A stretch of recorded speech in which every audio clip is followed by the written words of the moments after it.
Varicose veins తో బాధపడుతున్నారా? భారతదేశంలోనే బెస్ట్ ట్రీట్మెంట్ అందించే ఏకైక హాస్పిటల్ ఏవిస్.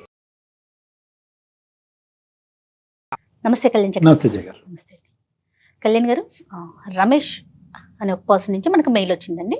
తన భార్యతో తను పడుతున్న ఒక ఇబ్బంది, అది కూడా పీక్ స్టేజ్కి వెళ్ళిపోయింది అనమాట. సో దానికి మీ సలహాలు సూచనలు కావాలని చెప్పి మనకు మెయిల్ చేశారు. సో కాల్ చేశానండి, మాట్లాడదామండి. తప్పకుండా మీరు మాట్లాడాలి, మీ సలహాలు వినాలి, తర్వాత స్టెప్ తీసుకోవాలి అనే స్టేజ్లో ఉన్నావే నేను మనకి ఎపిసోడ్ కింద కన్వర్ట్ చేస్తున్నానండి. ఎందుకంటే ఎలాంటి నిర్ణయం తీసేసుకుంటారో, ఏం జరుగుతుందో అనే ఒక ఆలోచన మళ్ళీ. నమస్తే అండి రమేష్ గారు, నేను జయానండి, అందమైన జీవితం ప్రోగ్రామ్ నుంచి కాల్ చేస్తున్నాను. నమస్కారం మేడం. నమస్తే అండి. నమస్తే. మీరు మెయిల్ చేశారు, సో నేను డాక్టర్ గారితో మాట్లాడాను. నాతో పాటు డాక్టర్ కళ్యాణ్ చక్రవర్తి గారు కూడా ఉన్నారు. ఓకే మేడం, మాట్లాడతాను మేడం. ఒక్కసారి మీ సమస్యని బ్రీఫ్ గా మాట్లాడండి. రమేష్ గారు నమస్తే. నమస్తే సార్. నమస్కారం సార్. నమస్కారం సార్. చెప్పండి రమేష్ గారు, ఏంటి సమస్య? ఎవరి గురించి? ఎంతకాలం బట్టి? సార్ నాకు మా భార్యదే సమస్య సార్. నాకు ఏంటంటే 10 సంవత్సరాలు అవుతుంది సార్ మాకు మ్యారేజ్ అయ్యి. సార్ మాకు 2 పిల్లలు ఉన్నారు సార్. మాకు ఒకరు 7 years, ఒకరు 6 years సార్. ఓకే. మేము ఇక్కడ హైదరాబాద్ లో నివాసం ఉంటున్నాం సార్. ఇక్కడ ఉద్యోగరీత్యా ఇక్కడికి వచ్చేసి ఇక్కడ ఉంటున్నాం సార్ మేము. అయితే నాకు సాయంత్రము 6ంటికి జాబ్ అయిపోతుంది సార్. సాయంత్రం 6 తర్వాత ఇంటికి వెళ్ళేసరికి నాకు ఒక 20-25 minutes పడుతుంది సార్ నాకు ఇంటికి వెళ్ళడానికి. ఓకే. ఒకవేళ ట్రాఫిక్ జామ్ అయ్యి లేకపోతే ఏదన్నా అటు ఇటు అయ్యి కొద్ది ఒక 10 నిమిషాలు లేట్ అయితే ఇంట్లో నాకు టార్చర్ ఉంటుంది సార్.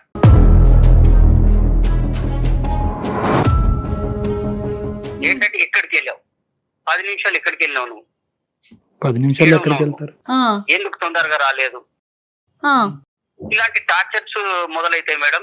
ఓకే. నాకు ఉద్యోగంలో నేను డ్యూటీలోనే నేను టార్చర్ తో ఉంటాను. నేను బాగా పని భారం ఎక్కువయ్యి మళ్ళీ ఇంటికి వచ్చేసరికి ఒక 10 నిమిషాలు లేట్ అవుతే నాకు ఇలాంటి టార్చర్స్ మొదలవుతున్నాయి. మానసిక ఒత్తిడి చాలా ఉంది మేడం నాకు.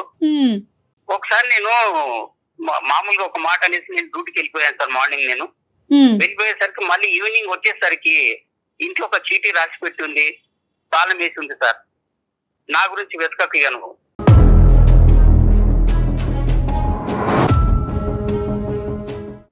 నేను ఎక్కడికైనా వెళ్ళిపోతున్నానని. నేను 2 పిల్లలు తీసుకొని వెళ్ళిపోయింది మేడం.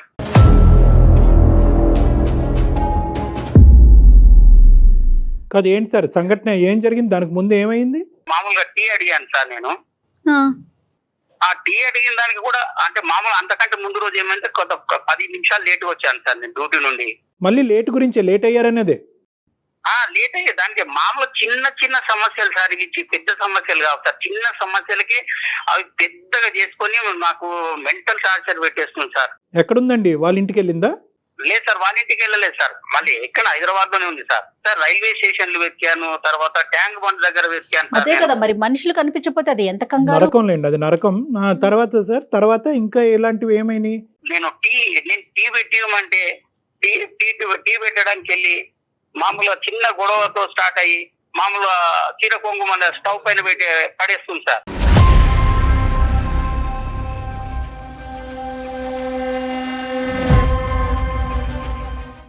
నేను కంగారు పడి మళ్ళీ దానికి పోయి ఆర్పాలి సార్. ఆర్పి మళ్ళీ ఏమైంది, ఎందుకు ఇంత చిన్న 2 మాటలు అనుకున్న దానికి మళ్ళీ అంత పెద్ద చేసుకోవడం ఎందుకని నేను ఆర్పేస్తాను సార్. నేను ఆఫీస్ లేనటువంటి రోజు, లేదంటే ఆఫీస్ అయిపోయిన తర్వాత ఇంట్లో మీరిద్దరు ఉన్నప్పుడు మీ ఇద్దరి మధ్యన ఎటువంటి భేదాభిప్రాయాలు రావటం వల్ల ఆవిడ ఇంకా ఆత్మహత్య ధోరణిలోకి వెళ్తున్నారు? అంటే ఆవిడ మాట మీరు వినాలా, మీ మాట ఆవిడ ఆలకించాలా? అదే సార్, ఆమె మాటనే వినాలి సార్ నేను. అదేంటి అది డబ్బులా, ఇంటి పని, వంట పనా, లేదంటే ఏదైనా ఇన్వెస్ట్మెంట్సా, పిల్లలకు సంబంధించిన అంశాలా, లేదంటే అన్నిటికీ ఆవిడ మాట వినాలా? లేదు సార్, పిల్లలు తర్వాత ఇన్వెస్ట్మెంట్ ఇవన్నీ ఏమి కాదు సార్. కాకపోతే నా మాట వినాలి నువ్వు.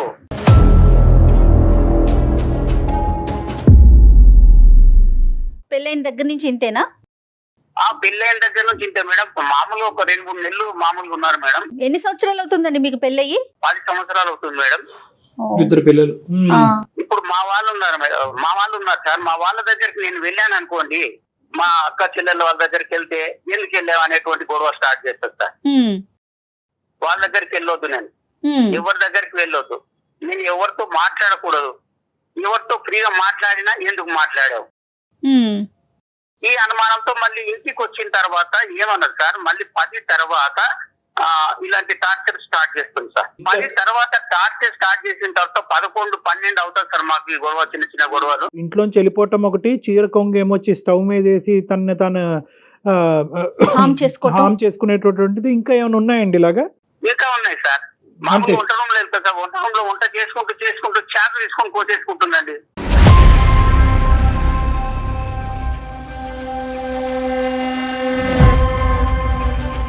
ఇప్పుడు ఇవన్నీ ఏంటి అంటే నా మాట వినాలి అనేటటువంటి ఉద్దేశంతో మీ సైడ్ నుంచి ఆ అటెన్షన్ తన వైపు డైవర్ట్ చేసుకోవాలి, మిమ్మల్ని లొంగ తీసుకోవాలనే ఉద్దేశమా, లేదంటే ప్రాణాలు తీసుకోవాలనేటటువంటి ఉద్దేశమా? లేదు సార్, ప్రాణం నన్ను ఏమన్నా సార్, నన్ను ఏమనకుండా ఆమె చేసుకోవడం, ఆమె చేసుకుంటా మిమ్మల్ని ఏమి చేయదు, కానీ తను నిజంగా ప్రాణాలు తీసుకోవాలనే ఉద్దేశమా, లేదంటే మీ అటెన్షన్ తన వైపు డ్రా చేసుకునే ఉద్దేశమా? సార్ ఆ టైంలో నేను అటెన్షన్ లేకపోతే ఏమన్నా జరగవచ్చు కదా సార్. అదేలేండి, తన ప్రయత్నం కాస్త నిజం అవ్వచ్చు. ఓకే, అర్థం అవ్వచ్చు కదా సార్. నేను అటెన్షన్ లో లేకపోతే నేను ఏమన్నా అవ్వచ్చు సార్. అంటే అన్నట్టుగా ఉంటాను సార్. నేను ఏ టైంలో ఏమన్నా మళ్ళీ అటు చూసేసరికి ఏదో ఒకటి చేసేసుకుంటాను సార్. సార్ ఇంకోటి ఒకసారి హ్యాంగ్ కూడా చేసుకుంటారు, హ్యాంగ్ చేసుకోవడానికి కూడా ప్రయత్నం చేసింది సార్. దానికి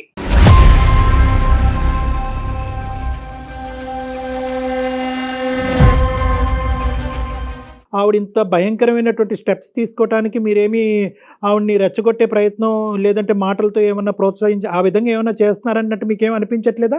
నేను ఏం చేయను సార్, నేను అలాంటివి కూడా ఏం చేయను సార్. ఆమె చెప్పినట్లే వింటాను. ఎప్పుడన్నా ఇలాగా జరిగినప్పుడు ఏమన్నా కొంచెం ఒక మాట ఏమన్నా అన్నప్పుడు నా మాటనే వినాలి నువ్వు. మీకేమన్నా అలవాట్లు ఉన్నాయా సార్? మీకేమన్నా అలవాట్లు ఉన్నాయా, డ్రింకింగ్ కానీ స్మోకింగ్ కానీ? లేవు సార్, నాకు అలాంటివి ఏం లేవు సార్. సార్ నేను ఇంట్లోనే ఈ బాధపడుతున్నాను సార్. నేను బయట అవన్నీ ఎఫెక్ట్ చెల్లబెట్టుకుంటాను సార్ నేను. అదే అర్థమైంది నాకు. మీరు వెళ్ళి మీ పేరెంట్స్కి కానీ వాళ్ళ పేరెంట్స్కి కానీ చెప్పడం జరిగిందా? ఇది ఏమన్నా పెద్దల పంచాయతీ వరకు వెళ్ళిందా ఈ అమ్మాయి యొక్క ప్రవర్తన? ఎందుకంటే రేపు పొద్దున ఆ అమ్మాయి ఏమన్నా చేసుకుంటే ఒకటి ఆ అమ్మాయి చనిపోవటం, పిల్లలకి తల్లి లేకుండా అవటమే కాకుండా మీరు కూడా రకరకాల చిక్కుల్లో పడతారు. కాబట్టి ఇది ఎప్పుడు ఇంటి బయటకు తీసుకెళ్లారా? లేదు సార్, వాళ్ళ పేరెంట్స్ తో కూడా మాట్లాడాను సార్. వాళ్ళ పేరెంట్స్ ముందు కూడా సూసైడ్ చేసుకోవడానికి అటెంప్ట్ చేసింది సార్.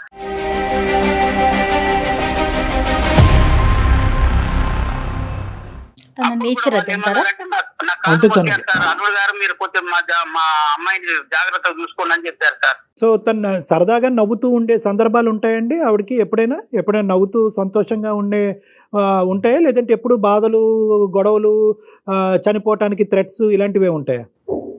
అలా ఉండదు సార్ ఎప్పుడు. కాకపోతే ఏంటంటే ఎప్పుడు నేను చెప్పినట్లు వింటే హ్యాపీ సంతోషంగా ఉంటుంది సార్. ఆమె చెప్పినట్లు వినాలి, ఆమె ముందు కూర్చోవాలి, ఆమె చెప్పిందే చేయాలి. ఇంట్లో ఫైనాన్షియల్ గా అంటే మొత్తం ఇల్లంతా ఎవరు చూసుకుంటారండి? తనే హ్యాండిల్ చేస్తారా మీరా? తనే హ్యాండిల్ చేస్తుంది మేడం. డబ్బులంతా తనే చూసుకుంటారు, ఎవరికి ఇవ్వాలన్నా ఏం చేయాలన్నా.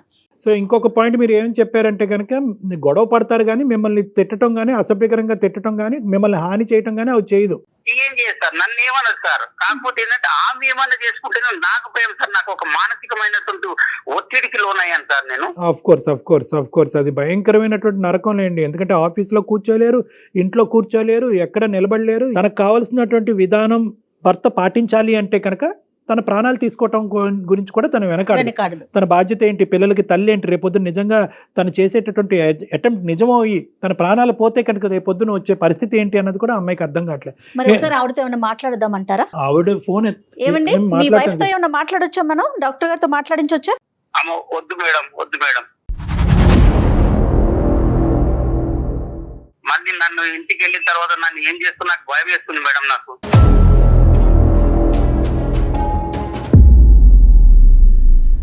మరి లేదంటే నా దగ్గర తీసుకొస్తారా? పోనీ పర్సనల్ గా తీసుకెళ్తారా? అసలు రావాలి కదా తను. చూడండి ఒకసారి ఒక్క నిమిషం రమేష్ గారు, మీరు ఒకసారి ఆవిడకి ఫోన్ కనెక్ట్ చేసి నేను ఎలా మారాలో, నీకు అనుగుణంగా నేను ఎలా మారాలో నాకు అర్థం కావట్లేదు, కాబట్టి నేను ఎలా మార్పు చెందితే కనుక నీకు నచ్చే విధంగా నీ ప్రాణాల మీదకి నువ్వు తీసుకురాకుండా విధంగా మలుచుకోవాలనే ఉద్దేశంతో నేను చేశానని చెప్పి మీ గురించి మాకు కాల్ చేసినట్టు ఆవిడతో చెప్పండి. ఆవిడ గురించి మాకు కాల్ చేసినట్టు వద్దు. అలా అయితే కనుక ఆవిడ మాట్లాడు, 2 సెకండ్లో ఫోన్ పెట్టేస్తారు, రేపు ఇంటికి వెళ్ళిన తర్వాత మీ పని అయిపోద్ది. కాబట్టి నేను ఎలా మారాలి అనే ఉద్దేశంతోనే నేను చేశాను అన్నట్టుగా ఒకసారి ట్రై చేయండి. మీ వైఫ్ గురించి కాదు, మీకోసమే మాకు కాల్ చేశారని చెప్పండి ఆవిడకి, అంతే కదండి? అంతే, బెటర్ అమ్మా. Okay madam. आपका कॉल होल्ड पर है, कृपया प्रतीक्षा कीजिए, please stay on the line. Hello hello Harika, చెప్పు. ఏంటి ఈ టైంలో ఫోన్ చేసావు? ఆఫీస్ లో వర్క్ లేదా? ఉంది, ఆఫీస్ లోనే ఉన్నా నేను. సాధారణంగా చేయను కదా ఫోన్ నువ్వు ఈ టైంకి. చేయను, కానీ ఇవాళ ఏంటంటే సుమన్ టీవీ అందమైన జీవితం ప్రోగ్రామ్ తెలుసు కదా అది. అయితే ఏం లేదు హారిక, మనం ఇప్పుడు చిన్న చిన్న గొడవలు అవుతుంటాయి కదా మనకి ఇంట్లో. అయితే అవన్నీ నువ్వు వాళ్ళ దగ్గరికి వెళ్ళి చెప్తున్నావా కూర్చుని? వాళ్ళకి ఏమి వాళ్ళ దగ్గరికి వెళ్ళి ఏం చెప్పట్లేదు హారిక నేను. వాళ్ళు ఫోన్ లో ఉన్న లైన్ లో ఉన్నారు. ఆహా, నువ్వెప్పటి నుంచి ఇలాంటి అన్ని చేయడం మొదలెట్టావు? హారిక గారు ఒక్క నిమిషం అండి, మాట్లాడొచ్చండి హారిక గారు? చెప్పండి చెప్పండి. నమస్తే అండి, మేము అందమైన జీవితం ప్రోగ్రామ్ నుంచి కాల్ చేస్తున్నాము. అయితే నమస్తే అండి. నమస్తే రమేష్ గారు, మాకు ఏం లేదు, మీ ఇద్దరి మధ్య ఏదో చిన్న చిన్న డిస్టర్బెన్సెస్ ఉంటున్నాయి. నేను ఎలా మారాలి, నాకేం చేయాలో నాకు అర్థం కావట్లేదు. ఇది పీక్ స్టేజ్కి వెళ్ళక ముందే ఒక్కసారి డాక్టర్ గారి సలహా ఇస్తే బాగుంటుంది. కాదండి, అవన్నీ నాకు చెప్తే సరిపోతుంది కదా, మీ అందరికి చెప్పాల్సిన అవసరం ఇక్కడ అందరూ అంటే ఎవరు లేరండి, మీరు జస్ట్ ఫోన్ కాల్ లో అదేనండి, ఉన్నారంటే. హారిక గారు, ఒక్క నిమిషం. ఫోన్ కాల్ లో అయినా సరే అతను ఈ రోజు ఏంటంటే ఇప్పుడుకొచ్చి మీ ఇద్దరి మధ్యన ఉండేటటువంటి పరిస్థితిని ఎవరికి వివరించలేదు, ఎవరికి చెప్పుకోలేదు. ఇది మీరు కూడా అంగీకరిస్తారు కదమ్మా?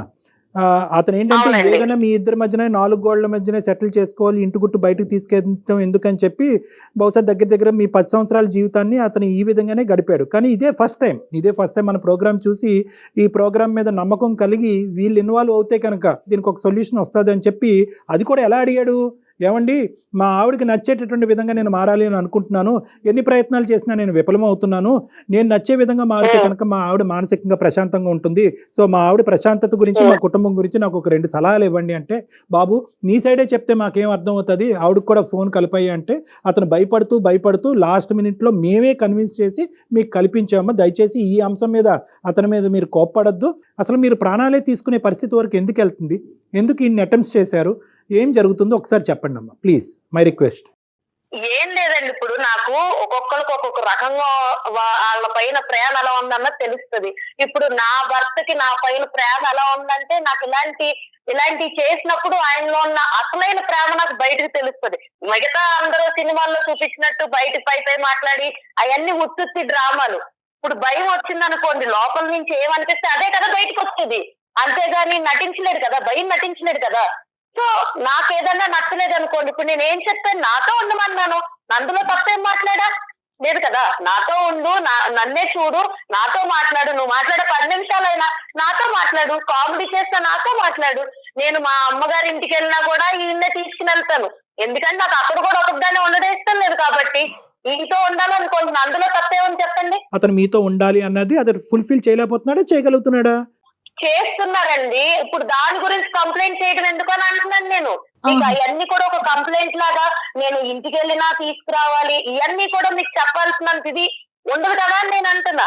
కానీ అంతకంటే ముఖ్యం ఏంటంటే రోజువారీ అంశాల్లో అతను చెప్పడం ఏంటంటే కనుక, నేను ఒకసారి ట్రాఫిక్ డిలే ఇంకో కారణాల వల్ల ఇంటికి టైంకి చేరుకోలేనండి, అది కూడా ఒక ప్రాబ్లం అయిపోతుంది. నిజంగా ప్రాణాలు తీసుకునే అంత భయంకరమైన గొడవలు అంశాలు ఉన్నాయమ్మా మీ ఇద్దరి మధ్యన? అంత అంశాలు ఏం లేవండి. నా ప్రేమ నేను ఇలాగే చూపించగలను, నాకు ఇలాగే వచ్చు, నేను ఇలాగే ఉంటా. నాకు ప్రేమ వచ్చినా కోపం వచ్చినా నేను ఏదైనా ఎక్స్ట్రీమ్ లెవెల్లోనే చేస్తాను.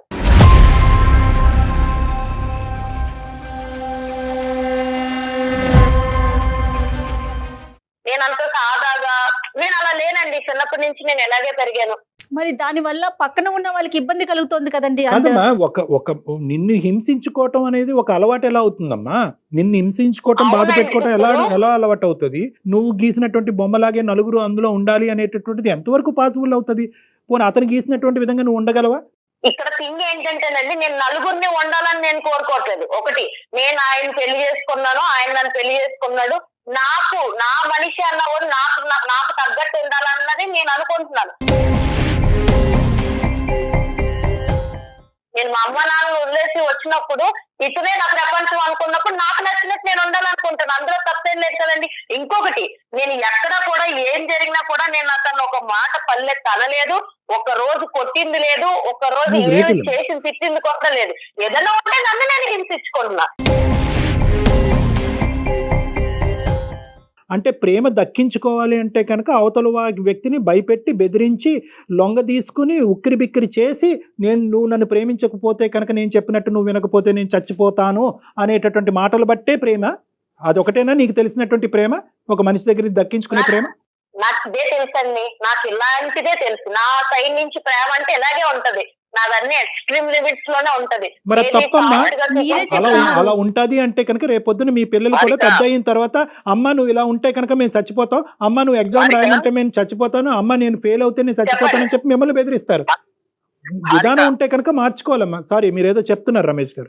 ఈ ప్రేమ కోసం, మన పిల్లల కోసము నా తల్లిని, నా తండ్రిని, నా బంధుత్వాన్ని అందరిని వదులుకున్నా, నా స్నేహాన్ని కూడా వదులుకున్నారా హారిక నేను?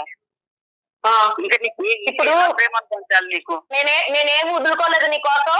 రోజు వచ్చి నువ్వు ఇంటికాడ కూర్చుని నాతో టైం స్పెండ్ చేయంటే నీకు తప్పు అయిపోయింది. అప్పుడు ఈ పంచాయతీ అంతా పట్టుకెళ్ళి అందరికి వినిపించేటట్టు చేస్తున్నావు నువ్వు. నిన్ను వదిలిపెట్టి ఎక్కడికన్నా వెళ్తున్నానా నేను ఇంటికి వచ్చాక? వెళ్ళినప్పుడు నీకు సమస్య లేదు కదా, ఇప్పుడు దాన్ని ఎందుకు పెద్ద సమస్య కింద చూపిస్తున్నావు? నీకు కానటువంటి సమస్య నీకు ఇప్పటికీ కూడా నువ్వు చేసేటటువంటి భయంకరమైనటువంటి వికృతమైనటువంటి పనులు ఇప్పటికీ మీకు అర్థం కావట్లేదు. ఇవన్నీ వికృతమైనటువంటి పనులు. చెంగేమో వచ్చి స్టవ్ మీద వేయటము, ఇంట్లోంచి పారిపోవటము, ఉరి తీసుకోవటానికి ప్రయత్నం చేయటము, విపరీతమైనటువంటి భయంకరమైనటువంటి ప్రయత్నాలు నా అలవాటు. చిన్నప్పటి నుంచి నా ప్రేమను వ్యక్తపరచడం, ప్రేమను దక్కించుకునేటటువంటి విధి విధానాలు ఇదే అని చెప్పి మీరు గొప్పగా చెప్పుకోకండి అమ్మా. నెంబర్ 1 అని చెప్తున్నారు తనే. ఇది ఎక్స్ట్రీమ్ అని మీకు తెలిస్తే కనుక ఆ ఎక్స్ట్రీమిటీ అనేటటువంటిది మార్చుకోవాల్సినటువంటి బాధ్యత మీ మీద ఉంది. ఒకప్పుడు మీరు మార్చుకోలేరు, కెపాసిటీ మీకు అది లేదు అంటే కనుక మాలాంటి వాళ్ళ దగ్గర రండి, అది రెక్టిఫై చేస్తాం. కానీ దయచేసి నేను చెప్పేది ఏంటంటే ఈ వాతావరణం పిల్లలకి చూపెట్టద్దాం. ఇందాక నేను ఒక మాట అన్నాను, రేపొద్దున మీ అమ్మాయి కానీ మీ అబ్బాయి కానీ అమ్మ నాకు ఇది జరగకపోతే సూసైడ్ చేసుకుంటాను, అమ్మ నాకు ఇది జరగకపోతే మేడ నుంచి దుంకుతాను, అమ్మ ఇది జరగకపోతే టాబ్లెట్స్ మింగుతానంటే ఎలా ఉంటుందమ్మా నీకు? మీ అలవాటు ఇదేరా, అదే అలవాటులో కంటిన్యూ అవ్వండి అని మీ పిల్లలకు చెప్తారా? ఇప్పుడు అంత దూరమే వస్తే నేను అప్పుడు ఏదనిపిస్తే అదే చేస్తానండి. ఇప్పుడు నేను అంత దూరం నాకు లేదు. ఇప్పుడు నాకేంటంటే నా భర్త నాతో ఎలా ఉండాలన్నదే నాకు ముఖ్యం. చెప్పండి హారిక, చెప్పండి. మనం చేయాల్సిందంతా చేసి హారిక అంటే ఏం సరిపోద్దు? ఇప్పుడు నిన్నెవరు ఇవన్నీ బయటకు మాట్లాడమన్నారు ఫస్ట్?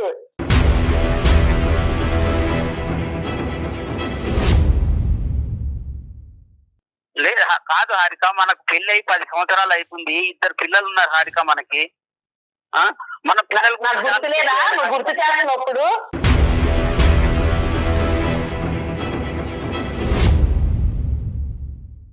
అందుకే కదా నువ్వు సరిగ్గా సరిపోద్ది కదా. నువ్వు అలాంటి ఏమి చేయనప్పుడు నేను ఎందుకు అలాంటి పనులు చేస్తాను? సరిగ్గా అంటే ఎలా ఉండాలని కోరుకుంటున్నారు హారిక? నాకేం లేదండి. ఆఫీస్ అయిపోయాక వచ్చి నాతో పాటు కూర్చుని టైం స్పెండ్ చేయాలి, నాతో మాట్లాడాలి, ఏదన్నా ఉంటే నాతో షేర్ చేసుకోవాలి. అన్ని నేనే అవ్వాలని నేను అనుకుంటున్నా, అందులో తప్పే ఉంది. నీవు చెప్పి నేను ఏం పాటించట్లేదు హారిక. నేను ఇంట్లో ఉండట్లేదు, ఎక్కడికైనా బయటకు వెళ్తున్నాను హారిక. ఇప్పుడు నేను అలాంటి టైంలో నేను అలాంటి అటెంప్ట్స్ చేస్తున్నాను చెప్పు. నువ్వు ఏదన్నా నేను చెప్పింది చేయకపోతేనే కదా నేను చేస్తున్నాను. అమ్మ నువ్వు అడిగేటటువంటివన్నీ అడుగుతున్నావు, అతను ఏమంటే చేసేటటువంటివన్నీ అతను చేస్తున్నానని అంటున్నాడు. ఇప్పుడు వచ్చి నువ్వు చేయలేకపోతున్నావు, ఇది చేయలేకపోతున్నావు అని చెప్పి ఒక్కటి కూడా ఇది చేయలేదు, ఇది చేయలేకపోయాడు మీరు చెప్పలేకపోయారు. ఓన్లీ థింగ్ ఏంటంటే మీకు కావలసినటువంటి విధంగా అతను ఉన్నాడు, ఇప్పటికీ ఉన్నాడు. కానీ ఏంటంటే అతను ఏమన్నా ఆ గీత దాటి అటువైపు వెళ్తాడనేటటువంటి ఆలోచనతో ఏంటంటే మీరు అటో గీత ఇటో గీత దాటి దాన్ని బ్లాక్మెయిల్, నేను చచ్చిపోతాను అనేటటువంటి దాంతో ముడిపెట్టి ఇంకా ఇంకా ఇంకా ఇంకా లొంగ తీసుకునేటటువంటి ఒక పిచ్చి ప్రయత్నం మీరు చేస్తారు. కాదు హారిక, భయంతో లొంగ తీసుకుంటారా, ప్రేమతో లొంగ తీసుకుంటారా? ఏ వ్యక్తినైనా ఎవరినైనా ఇంత పోసగుచ్చినట్టు ఒక మగాడు కానీ ఆడదు కానీ సంసారం కాపురాలు చేయలేరమ్మా. ఇంపాసిబుల్.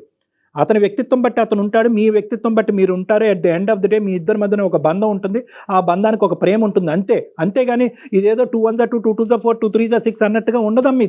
ఇది జీవితం. అది బహుశా నీకు ఎవరు చెప్పలేదు, ఇప్పుడు మేము చెప్తే అర్థం అవుతుంది అనేటటువంటి ఆస్తో నేను ఇలా చెప్తున్నాను. నెంబర్ 1. నెంబర్ 2 ఏంటంటే ఈరోజు నిజంగా ఈరోజు ఎంతో అదృష్టం బాగుంది కాబట్టి ఈరోజు నువ్వు నేను మాట్లాడుకుంటున్నావు అమ్మా. నువ్వు చేసినటువంటి ఒక్క అటెంప్ట్ అయినా కూడా ఈరోజు నిజమై ఉంటే కనుక నీ ప్రాణాలే దక్కుండేవి కాదు. ఒక పనికిరాని కారణానికి ప్రాణాలు తీసుకున్న ఒక భార్యగా, ఒక తల్లిగా చరిత్రలో నిలిచిపోతావు నువ్వు. ఏమన్నా అర్థం ఉందా? మీకేమన్నా క్యాన్సర్లు ఉన్నాయా? రేపో మాపో చచ్చిపోతున్నారా? లేదంటే ఇంకేమన్నా బలమైనటువంటి ఫైనాన్షియల్ బలహీనతలు ఉన్నాయా? తినటానికి తిండి లేదా? పడుకోవటానికి ఇల్లు లేదా? ఏం లేదు మీకు. అన్నీ ఇస్తే దేవుడు అన్నీ ఇస్తే ఇది ఒక రోగమేమో అని అనుకోవాలి మనం. నిజంగా నాకు కోపం వస్తుందమ్మా. ఇది కాదమ్మా బతికేటటువంటి విధానం. నీకు విపరీతమైనటువంటి యాంగర్ మేనేజ్మెంట్ ప్రాబ్లమ్స్ ఉన్నాయి. అది ఒక మానసిక రోగం. దానికి ట్రీట్మెంట్ తీసుకోవాలమ్మా నువ్వు. నాకు ఇప్పుడు చాలా కోపం వస్తుందండి. మీరన్నీ అన్ని మాట్లాడుతుంటే నాకు కోపం వస్తుంది. అలా కదమ్మా, నిజంగా ఇంత చెప్పు కాదమ్మా, నిజంగా ఇంత చెప్పు చేతల్లో ఉండేటటువంటి మగాడు కావాలి అంటే కనుక నువ్వు ఏ రోబోనో పెళ్లి చేసుకోవాల్సింది. ఒక రోబోట్ని పెళ్లి చేసుకుని నీ చేతిలో ఒక రిమోట్ కంట్రోల్ ఉంటుంది, ప్లస్ మైనస్ అప్ డౌన్ నొక్కుంటే నువ్వు చెప్పినట్టుగా ఆడతాడు అతను. లేదమ్మా, లేదు, నేను ఓన్లీ అమ్మ ఇది కేవలం నీ లైఫ్ ఒక్కటే అయితే కనుక తల్లి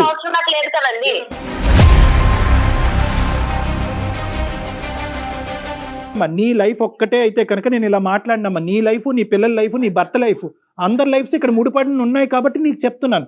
నీకొక్కదానికి చెప్పేటటువంటి కెపాసిటీ నాకు లేకపోవచ్చు. అర్థమయ్యే విధంగా డాక్టర్ గారు చెప్తుంటేనే మీరు మాట్లాడే విధానం అర్థమవుతోందండి. మీరు ఎలా మాట్లాడుతున్నారు? డాక్టర్ గారు ఏం చెప్తున్నారు, మీరేం మాట్లాడుతున్నారు?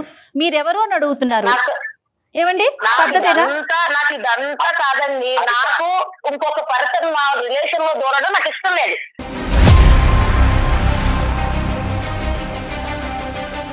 అది డాక్టర్ అయినా అవ్వండి, ఇంకెవరన్నా అవ్వండి, నాకు ఎవరు ఇష్టం లేదు. అది ఏదన్నా మీ ఇద్దరు మా ఇద్దరు ఇంకెవరు దూరడం నాకు ఇష్టం లేదు.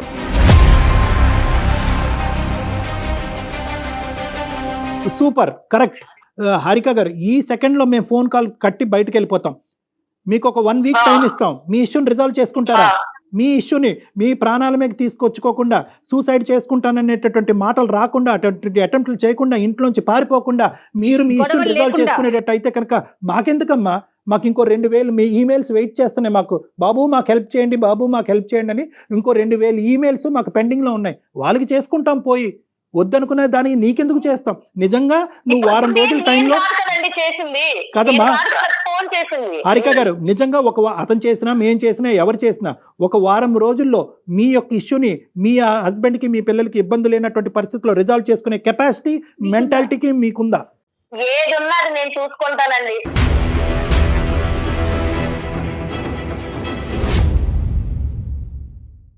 ఎలా ఉండాలి, ఎలా చేయాలి, ఏం చేయాలి అన్నది నాకు ఎవరు చెప్పినా నచ్చదు.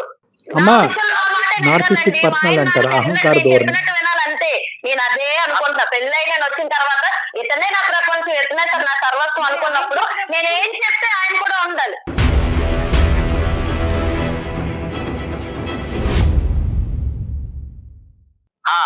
డాక్టర్ గారు మీరు వింటున్నారు కదా, వ్యవహారం రోజు ఇలాగే ఉంటుందండి. నాకు ఇంట్లో టార్చర్ నేను భరించలేకపోతున్నాను సార్. మీరు ఎలాగైనా మాకు ఈ యొక్క సమస్యకు పరిష్కారం చేయాలి సార్. రమేష్ గారు, టార్చర్ అనే పదం మీరు వాడుతున్నారు, మేము అనుకుంటున్నాం, జయ గారు అనుకుంటున్నారు. కానీ అక్కడ ఆవిడ అనుకోవట్లేదు కదా. ఆవిడకి అది టార్చర్ లా కనిపించట్లేదు. అది విధానము, అది ఒక పద్ధతి, ఆవిడ నేర్పరితనము, ఆవిడ ఆలోచన శైలి. పుట్టేరుగా ఆవిడ ఇలాగే బతికిందంట. మా వాళ్ళని అందరిని వదులుకున్నాను సార్, నా ఫ్రెండ్స్ వదులుకున్నాను. అదే మీరు చేసిన పొరపాటు. పొరపాటు ఏంటంటే ఆవిడ ఒక చెయ్యి పట్టుకుని కిందకి, మీ కాలర్ పట్టుకుని ఒక్కొక్క మెట్టు కిందకి ఈడ్చుకుని వస్తున్నంత సేపు మీరు కిందకు వచ్చారు. ఎందుకు వచ్చారంటే కుటుంబాన్ని కాపాడటానికి మీరు వచ్చారు. కానీ అది ఆవిడకి అలవాటు, పరిపాటి కింద అయిపోయింది. సో ఈ మనిషిని పూర్తిగా కిందకి తీసుకొచ్చి కాళ్ళ కింద చెప్పులాగా మార్చుకోవాలనే ఉద్దేశంతో ఆవిడ వెళ్తుంది. అది కరెక్ట్ కాదు. ఆవిడకి ఎవరు చెప్పలేకపోతున్నారు. ఈ రోజు వాళ్ళ తల్లిదండ్రులు చెప్పినా ఇది చాలా చాలా బాగా ఈ రోజు నువ్వు ఫోన్ చేసి ఎలా ఉంది అలా ఉంది అని అంత చెప్పుకునేట్టుగా తయారయ్యావు కదా. నువ్వు ఇంటికి రా, చెప్తాను నీ పని.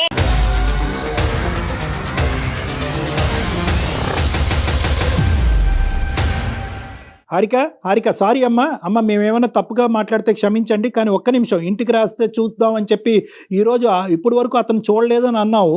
ఇప్పుడు ఏంటంటే అతను చూస్తాను అని అంటున్నావు. అతను చూస్తావో నువ్వేమన్నా చేసుకుంటావు అనేటటువంటి భయంతో మాకుంటుంది. ఒక్క 2 నిమిషాలు మనం మాట్లాడుకుందాం. ఒక్క నిమిషం హారిక. ఇప్పుడు ఇదంతా కాదండి, నాకు ఇప్పుడు కోపం తెప్పించాడు మా ఆయన. ఇవన్నీ మీకు చెప్పాల్సిన అవసరం లేదు. ఫస్ట్ థింగ్ నాతో మాట్లాడాలి, లేదా ఏదన్నా ఉన్నా ఇలా ఉంది ఇలాంటి థాట్ ఉండాలంటే నాకు ముందు చెప్పాలి. నాతో నువ్వు 190 సార్లైనా మాట్లాడాలి. నువ్వు నన్ను పెళ్లి చేసుకున్నావు కాబట్టి నాకు చెప్పాలి. ఎన్నిసార్లైనా నువ్వు చెప్పాలి. నేను వినకపోతే నాకు అర్థమయ్యేలాగా నువ్వు చెప్తూనే ఉండాలి. నేను వినకపోవడం నా చేతిలో ఉంది.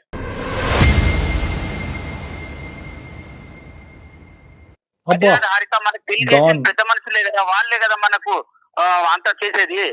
పెద్ద మనుషులే కదా పెళ్లి చెప్తారు కదా మనకి. అతను గట్టిగా మాట్లాడితే ఆవిడ చేయిపోయి ఏదైనా చేసుకుంటదని చెప్పి అతను పిల్లిలాగా అతను ఉన్నాడు. కాదమ్మా హారిక, హలో హారిక అమ్మా, చెప్పండి. నీకు చెప్పేటటువంటి కెపాసిటీ, స్థాయి, స్తోమత బహుశా ఎవరికి లేదేమో. అలాంటి వాడు ఎవరు ఇప్పుడు వచ్చి భూప్రపంచమే పుట్టెరుగు ఉండడు.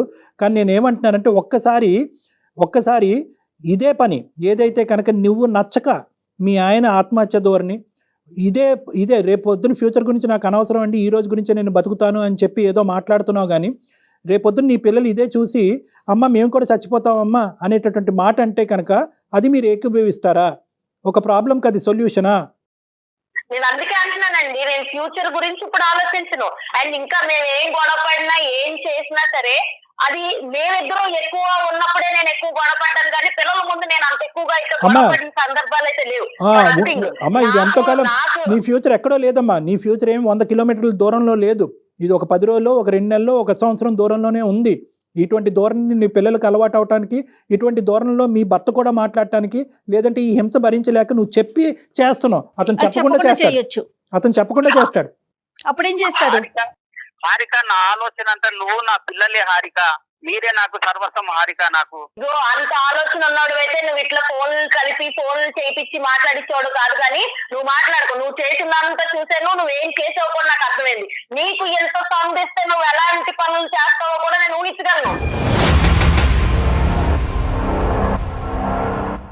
అందుకే నేను ఎంత కూడా నీకు గ్యాప్ ఇవ్వకుండా నువ్వు టైం అయ్యాక ఇంటికి రావాలన్న, అందులో నేను నిస్వార్థంగా ప్రేమించాలని అనుకుంటున్నా. అందులో తప్పే ఉంది?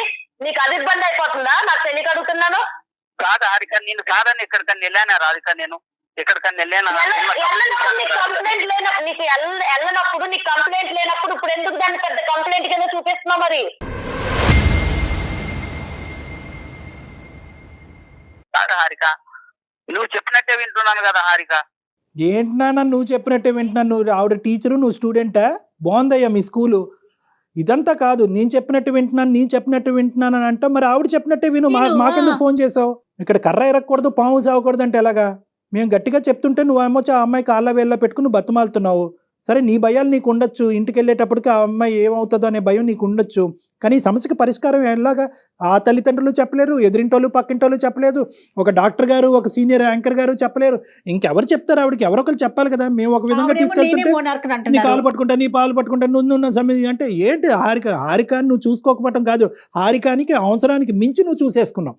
హారికానికి కావాల్సినటువంటి ప్రేమ అవసరానికి మించి ఇచ్చేసావు. ఆవిడకి సరిపోవట్లేదు, ఎన్ని బకెట్లైనా ఇంకా నిండట్లేదు ఆవిడకి. ఇప్పుడు మళ్ళీ మేము ఎలా మాట్లాడితే కనుక అక్కడేం గొడవ అవుతుంది అనే భయంతో ఇంకా నేను అసలు సిసలుగా నేను ఇంకా మాట్లాడలేకపోతున్నాను. నాకు భయం వేస్తుంది ఇక్కడ. ఇన్ని మాటలు అనిపించాలని నన్ను చోపి ఫోన్ చేసింది లేదా మెయిల్స్ పెట్టింది? నిన్ను ఇన్ని మాటలు అనిపించడానికి కాదు హారిక, మనకేమైనా సొల్యూషన్ దొరుకుతుందేమనే నేను కాల్ చేశాను. నేను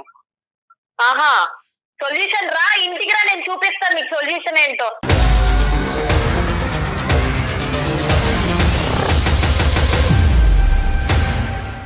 ఏం సొల్యూషన్ చేయొచ్చో, ఏం సొల్యూషన్ తయారు చేయొచ్చో నేను బాగా తయారు చేసి పెడతాను నీకోసం. నువ్వైతే ఆఫీస్ అయితే చక్కగా 6:30కి ఇంటికి వచ్చే ఏం సొల్యూషన్ ఉందని నువ్వు చూద్ది కానీ, నీ కల్లారా నువ్వు చూద్ది కానీ. థ్యాంక్ యూ సో మచ్ అండి మీ అందరికి. మీరు మాట్లాడింది నాకు దయచేసి అమ్మ ఒకటి, నువ్వు అతనికి ఏం సొల్యూషన్ ఏ సూప్ పెడతావో నాకు తెలియదు, కానీ నేను ఒకటే అడుగుతున్నాను. ఒక్కసారి అవకాశం ఉంటే కనుక ఈ రోజు అతను చేసినటువంటి తప్పుకి బహుశా అతను మీకు కాల్ చేసి మేమే అతన్ని ఇబ్బంది పెట్టి బలవంతంగా నీకు కాల్ చేయించడం జరిగింది. ఎందుకంటే ఎక్కడో చోట ఒక సానుకూలమైనటువంటి పరిష్కారం ఈ ప్రాబ్లంకి ఉంటుందేమో అనే ఉద్దేశంతో నేనే కలపండి అంటే అతను చాలా భయంతో కలిపాడు. ఇందులో అతను తప్పేం లేదు. బహుశా ఏదైనా తప్పు ఉంటే నాదే. నేను ఒకటే మిమ్మల్ని రిక్వెస్ట్ చేసుకునేది ఏంటంటే, ఒక్క 2-3 రోజులు శాంతియుతమైనటువంటి వాతావరణంలో నా క్లినిక్ వైపు నుంచి మీరు వెళ్ళేటట్టుగా అయితే ఒక్కసారి నా క్లినిక్ రండి ప్లీజ్, మనం కూర్చుని మాట్లాడుకుందాం. సరే అండి, నాకైతే ప్రస్తుతానికి ఎవరి వాదనలు ఎవరి పరిష్కారాలు వినే ఉద్దేశం అయితే నాకు లేదు. ఈ రోజు మీరైతే మాట్లాడారు కాబట్టి థ్యాంక్ యూ సో మచ్. దానికోసం అయితే ఉంటాను. మరి